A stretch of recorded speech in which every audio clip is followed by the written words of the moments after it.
Wow, that is really big.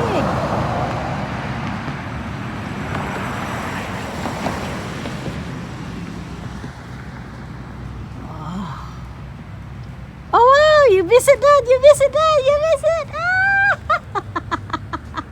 I got it. Oh my gosh. He noticed us. What is that?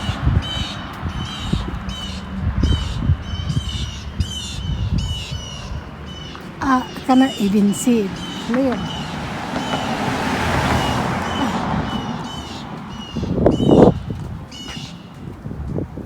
Wow! Is that the white geese?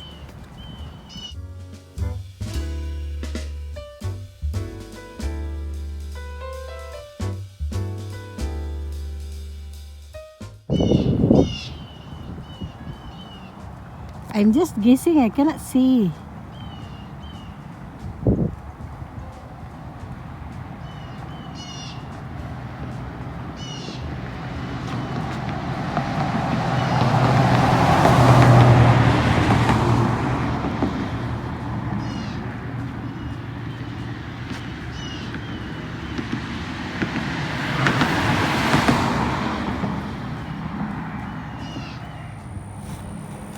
Another one catching up.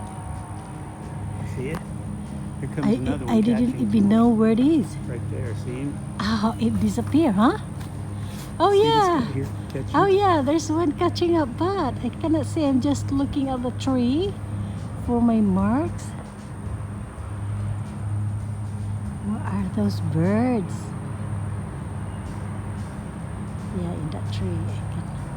I can see the tip of the branch. That's where they're at. Oh, wow. Well, it's weekend and then we have our weekend market here. So we're here with my buddy daddy to visit my friend Marla. She's making a gourmet chocolate para makabili kami guys dahil ang tsokolate niya napakasarap. Ayan. Tinitingnan niya si daddy oh. Yan ang legs ni daddy.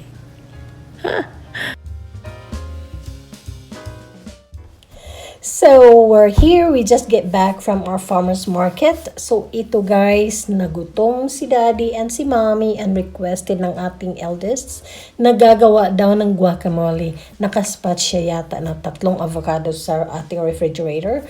So, ang ginagawa natin dito para sa ating snacks ay masarap na guacamole. Si guacamole guys is made of avocado lang. Kung meron kayo dyang murang avocado or mura or mahal o libre sa inyong mga kapitbahay, ayan, maghingi kayo guys and gagawin ninyo siya ng guacamole. Ito si guacamole guys ay dip siya. Pwede siya madip ng cracker. Pwede rin ninyo siya madip ng toasted bread. Kung wala kayong cracker, toasted bread, masarap ito sa corn chips. Ayan. So guys, this is our Tostitos. They're watching a movie.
To keep this one, you're going to press it down.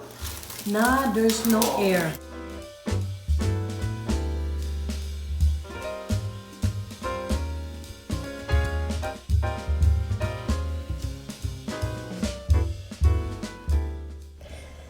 See, there's no air. Make sure na you get rid of all the air, guys, dahil siya ang magpaitim ng ating avocado. And of course, you have to put this in your refrigerator.